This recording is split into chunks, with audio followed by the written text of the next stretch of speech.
Hello বন্ধুরা, আশা করি সকলে ভালো আছেন। আজকে আমি নিয়ে এসে হাজির হয়েছি ভীষণই টেস্টি আর হেলদি একটা নাস্তার রেসিপি। একেবারে অজানা একটা নাস্তার রেসিপি। আপনারা শেষ পর্যন্ত ভিডিওটা দেখুন। আমি কাঁচা আলু আর শসা দিয়ে এই রেসিপিটা বানিয়েছি। একেবারে নতুন ধরনের টেস্টের একটা রেসিপি। যে খাবে সে অবাক হয়ে যাবে। বানানোটা কিন্তু একেবারেই সোজা।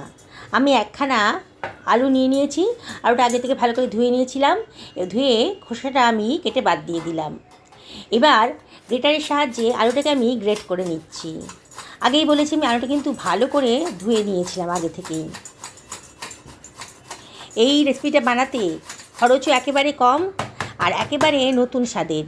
আপনারা কিন্তু এই ধরনের রেসিপি হয়তো অনেকেই খাননি। যদি খেয়ে থাকেন তাহলে কিন্তু অবশ্যই কমেন্ট করে জানাবেন। আমার আলুটা গ্রেট করা হয়ে গেছে। এবার আমি জল দিয়ে 2 থেকে 3 বার ভালো করে ধুয়ে নেব। আলুর মধ্যে প্রচুর স্টার্চ থাকে। বারে বারে ডলে ডলে যদি ধুয়ে নিই তাহলে স্টার্চটা বেরিয়ে যাবে। স্টার্চটা কিন্তু স্বাস্থ্যের পক্ষে ভালো না। এবার 2 বা 3 বার ধোয়ার পর দেখুন আলুটা কিন্তু বেশ পরিষ্কার হয়ে গেছে, মানে আলুর জলটা আর কি পরিষ্কার হয়ে গেছে। এবার আলুটাকে আমি ভিজিয়ে রাখবো জলের ভেতর। 2খানা মাঝারি সাইজে শসা নিয়ে নিয়েছি। শসাটাকেও আমি আগে থেকে ভালো করে ধুয়ে পরিষ্কার করে নিয়েছি। শসার সামনের অংশ আর পেছনের অংশটা কেটে বাদ দিয়ে দিলাম। তাহলে এই শসার ভেতরে তিক্তভাবটা থাকে সেটা আর থাকবে না। এবার শসাটাকেও আমি গ্রেট করে নিচ্ছি। শসাটা একেবারেই কচি, তাই খোসাটা ছাড়ালাম না। শসাটাকেও আমি আলুকে যেমন করে গ্রেট করেছিলাম সেইভাবেই গ্রেট করে নিলাম। নিয়ে শসাটাকে আমি একটা পাত্রের ভেতর তুলে রাখছি। কাটা হয়ে গেছে। এবার সরিয়ে রাখলাম। একখানা মাঝারি সাইজের গাজর নিয়ে নিয়েছি। গাজরটাকে আমি আগে থেকে ধুয়ে রেখেছি। গাজরেরও সামনের অংশটা আর পেছনের অংশটা কেটে বাদ দিয়ে দেবো। গাজরটাও বেশ কচি, গাজরেরও আমি খোসা ছাড়ালাম না। এটাকেও আমি গ্রেটারের সাহায্যে গ্রেট করে নিচ্ছি। দেখুন বন্ধুরা, রেসিপিটা বানাতে কিন্তু একেবারে কম সময়ের মধ্যেই হয়ে যাবে। 10 মিনিটও লাগবে না এই রেসিপিটা বানাতে। একেবারে নতুন স্বাদের। তাই তো বলছি শেষ পর্যন্ত ভিডিওটা দেখুন, দেখেই বুঝতে পারবেন যে একেবারে নতুন স্বাদের। গ্রেট করা হয়ে গেছে গাজরটাকে। এবার গাজরটাকে আমি একটা পাত্রের ভেতর তুলে রাখছি। আমি একটা মাঝারি সাইজের পেঁয়াজ নিয়ে নিয়েছি। পেঁয়াজের মাঝখানে করে কেটে ওপরে সাদা অংশটা কেটে বাদ দিয়ে দিলাম। এবার পেঁয়াজটাকে আমি কুচি কুচি করে কেটে নিচ্ছি।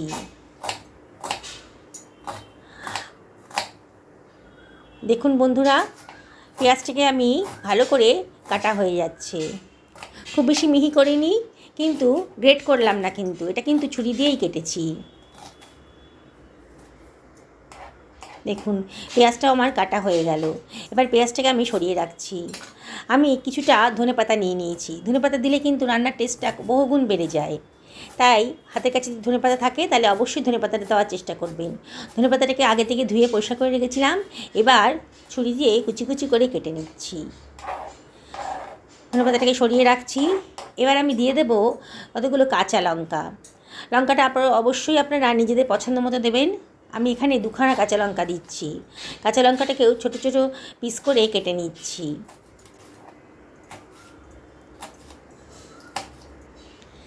এবার আলুটাকে দেখুন জলের মধ্যে ভেজানো ছিল। হাত দিয়ে চেপে চেপে আলুর জলটা বার করে দিয়ে আমি একটা পাত্রের ভেতর তুলে নিচ্ছি। দেখুন কীভাবে চেপে চেপে আমি আলুর থেকে জলটা বার করে দিচ্ছি। খুব চিপে চিপে জলটা বার করে দিতে হবে। জল থাকলে পরে কিন্তু আমার রেসিপিটা বানাতে খুব কষ্ট হবে।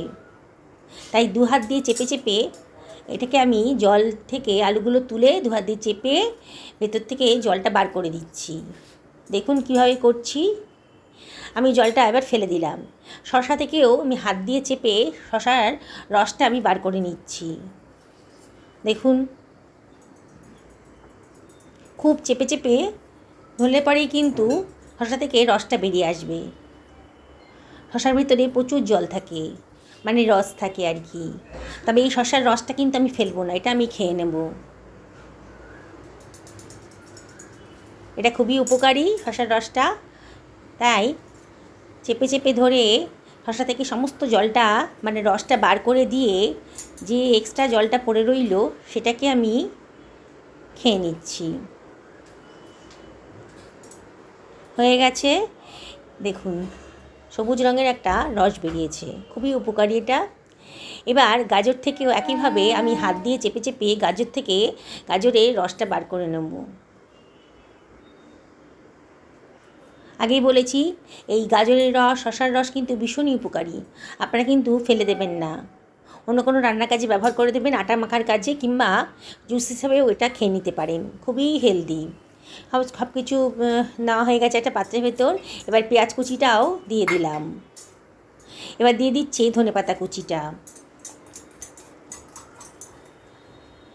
সমস্ত ধনেপাতা কুচিটা দিয়ে দিলাম। এবারে এর মধ্যে কাঁচা লঙ্কা কুচিটাও দিয়ে দিব। আগেই বলেছি লঙ্কাটা কিন্তু নিজেদের পছন্দ মতো দেবেন। হাফ টি চামচ মতো জোয়ান হাতে ডলে দিয়ে দিলাম। হজমের পক্ষে জোয়ানটা কিন্তু ভীষণই উপকারী। এবারে দিয়ে দিচ্ছি 1/4 টেবিল চামচ মতো গোটা জিরে, খেতে ভালো লাগবে। আর 1/4 টেবিল চামচ মতো হলুদের গুঁড়ো, জাস্ট কালারের জন্য দিলাম। হাফ টেবিল চামচ মতো লঙ্কার গুঁড়োও দিয়ে দিলাম। এটা কাশ্মীরি লঙ্কার গুঁড়ো, খুব একটা ঝাল হবে না। আর এর ভেতরে আমি দিয়ে দিচ্ছি 1 টেবিল চামচ মতো গোলমরিচের গুঁড়ো, খুবই টেস্টি হবে গোলমরিচের গুঁড়োটা দিলে পরে। এবারে দিয়ে দিচ্ছি হাফ টেবিল চামচ মতো লবণ। লবণটা কিন্তু একটু বুঝে শুনে দেবেন, যে পরিমাণ সবজি নিয়েছেন সেই পরিমাণেই কিন্তু লবণটা দিতে হবে। এবার 2খানা ডিম ভেঙে দিয়ে দিচ্ছি। দেখুন বন্ধুরা, আপনাদের বাড়িতে হঠাৎ করে কোনো গেস্ট এসে গেলে আপনারা কিন্তু এই নতুন ধরনের স্ন্যাক্সটা বানিয়ে দিতে পারেন। সবাই কিন্তু অবাক হয়ে যাবে যে শসা আর কাঁচা আলু দিয়ে এত সুন্দর একটা স্ন্যাক্স বানানো যায়। 2খানা ডিমটা ফাটানো হয়ে গেছে। এবার আমি সব কিছু ভালো করে মিশিয়ে নিচ্ছি। আপনারা যদি মনে করেন যে ডিমটা আলাদা কোনো পাত্রে ফাটিয়ে দেবেন, সেটাও করতে পারেন। কারণ বলছি, অনেক সময় ডিমের খোলার অংশটা যদি চলে যায় ভেতরে, তাহলে কিন্তু পুরো রেসিপিটাই একেবারে খারাপ হয়ে যাবে। সেই জন্যে আপনারা একটা পাত্রে আগে থেকে ডিমটা ফাটিয়ে তারপরে এখানে যোগ করতে পারেন। এবার সব কিছু আমি ভালো করে মিশিয়ে নিচ্ছি। খুব ভালো করে মিশিয়ে নিতে হবে, যাতে লবণ আর অন্যান্য মশলাগুলো সবজিগুলোর সাথে ভালো করে মিশে যায়। দেখুন, আমি সব কিছু ভালো করে মিশিয়ে নিচ্ছি।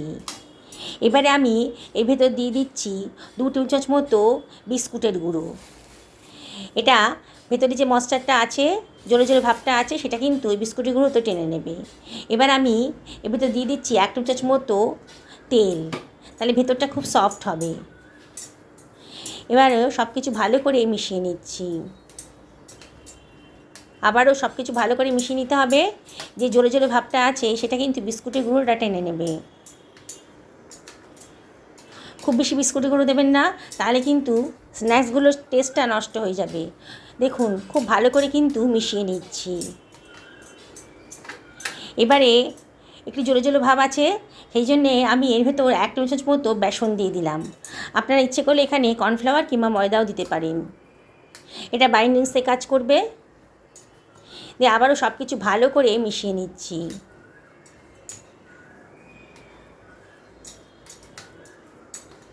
দেখুন, সব কিছু ভালো করে মেশানো হয়ে গেছে।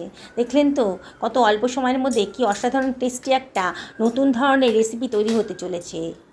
এবার হাত দিয়ে ভালো করে মাখিয়ে নিচ্ছি। এবার হাতের মধ্যে একটু দলা দলা পাকিয়ে, দেখুন গোল গোল পাকিয়ে নিয়ে চ্যাপটা করে নিচ্ছি। এইভাবে আমি স্ন্যাক্সগুলো ভেজে নেব। তার আগে আমি তেলটা রেডি করে নিই। একটা ফ্রাই প্যান গরম করে নিয়েছি, এবার তো দিয়ে দিচ্ছি 3 টেবিল চামচ মতো সাদা তেল। আমি আজকে সাদা তেলেই ভাজবো। আমি এখানে শ্যালো ফ্রাই করব, কিন্তু আপনারা যদি মনে করেন এটাকে ডিপ ফ্রাইও করতে পারেন। এবার গোল গোল করে তারপরে চ্যাপটা করে আস্তে করে আমি ফ্রাই প্যানের ভেতর দিয়ে দিচ্ছি। প্রথমে খুব বেশি দেব না, অল্প করেই ভাজবো। গ্যাসের ফ্লেমটা আমি মিডিয়াম টু হাইতে রেখেছি।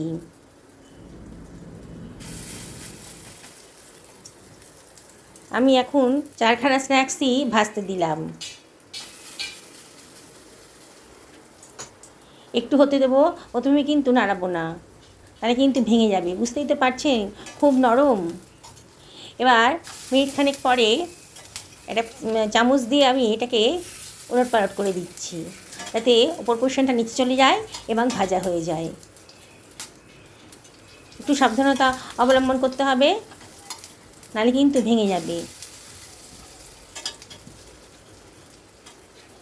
দেখুন আমি সবগুলোই উলট পালট করে দিলাম, দিয়ে আবার একটু ভাজতে দেব। এখন দেখেই মনে হচ্ছে আমার কিন্তু হয়ে গেছে। এবার কিন্তু খুব স্মুথলি ওলট পালট করা যাচ্ছে, আগের মতো আর নরম নেই। দেখুন আমার দেখেই মনে হচ্ছে ভাজাটা কমপ্লিট হয়ে গেছে। এবার আমি এটাকে একটা ছাঁকনির মধ্যে তুলে নিচ্ছি। তেলটা যত সম্ভব ঝরিয়ে নিয়ে আমি এগুলোকে অন্য একটা পাত্রের ভেতর রেখে দেবো। প্রথমে টিস্যু পেপারের উপর রাখবো, যদি এক্সট্রা তেলটা অ্যাবজর্ব করে নেবে, তারপরে আমি সার্ভ করে দেবো। দেখুন আমার কিন্তু এখানে এইগুলো ভাজতে খুব বেশি তেল লাগেনি। আমি 3 টেবিল চামচ তেল দিয়েছিলাম, বাকি যে তেলটা রয়েছে তাতে কিন্তু বাকি স্ন্যাক্সগুলো ভাজা হয়ে যাবে। এবার বাকি যে পোর্শনটা ছিল এটা পুরোটাই আমি দিয়ে দেওয়ার চেষ্টা করব, তাহলে তাড়াতাড়ি হয়ে যাবে। একটু ছোটো ছোটো করে পুরো ফ্রাই প্যানের মধ্যেই সবগুলো দিয়ে দিচ্ছি। বন্ধুরা রেসিপিটা যদি ভালো লাগে তাহলে একটা লাইক করবেন, শেয়ার করবেন বন্ধু বান্ধব আত্মীয়স্বজনের সাথে, আর অবশ্যই কমেন্ট করে জানাবেন। আপনাদের একটা লাইক কমেন্ট আমার কাছে খুবই মূল্যবান। আপনাদের যদি লাইক আর কমেন্ট পাই তাহলে কিন্তু আমার ভিডিও করার উৎসাহটা অনেক বেড়ে যায়। তাই আমাকে সাপোর্ট করেন যদি, তাহলে অবশ্যই লাইক করবেন আর অবশ্যই কমেন্ট করে জানাবেন যে কেমন লাগলো আপনাদের। আর বন্ধুরা যারা আজকে আমার চ্যানেলে প্রথম দিন, তাদেরকে আমি রিকোয়েস্ট করব আমার চ্যানেলটা সাবস্ক্রাইব করার জন্যে। আর যারা ফেসবুক থেকে দেখছেন তাদেরকে আমি রিকোয়েস্ট করব আমার পেজটা ফলো করার জন্যে। পুরনো বন্ধুদেরকে অসংখ্য ধন্যবাদ, তারা তোমার পাশেই আছেন, আমাকে সাপোর্ট করে চলেছেন। এইভাবে আমাকে সাপোর্ট করুন আর কমেন্ট করে জানান যে এই নতুন ধরনের রেসিপিটা আপনাদের কেমন লাগলো। অবশ্যই বাড়িতে একদিন বানিয়ে খান, খুবই স্বাস্থ্যকর। শশাও খুব স্বাস্থ্যকর, আর আমি যে ভেজিটেবলসগুলো দিয়েছি সবই খুব স্বাস্থ্যকর। দেখুন আমার কিন্তু সবগুলো ভাজা হয়ে গেছে। আমি একটা টিস্যু পেপারের উপর এগুলো দিয়ে রেখে দিচ্ছি। যদি কোনো এক্সট্রা তেল থাকে তাহলে টিস্যু পেপারে সেটা শুষে নেবে। দেখুন বন্ধুরা, বাড়িতে গেস্ট এলেও কিন্তু এই নতুন ধরনের রেসিপিটা আপনারা বানিয়ে দিতে পারেন। দেখতে কত সুন্দর লাগছে দেখুন, দেখেই খেতে ইচ্ছে করছে না? বাড়িতে শশা আছে তাহলে কিন্তু আজকেই বানিয়ে ফেলুন এই নতুন ধরনের স্ন্যাক্সটা, বাড়ির সবাই কিন্তু চমকে যাবে। দেখুন আমি একটা ভেঙে দেখাচ্ছি, ভেতরটা কত সুন্দর হয়েছে, বাইরেটা মুচমুচে আর ভেতরটা কিন্তু অনেকটাই নরম। খুব বেশি তেলও লাগেনি এতগুলো বড়া ভাজতে আমার। সকলে ভালো থাকুন এই কামনা করেই ভিডিওটাকে শেষ করলাম।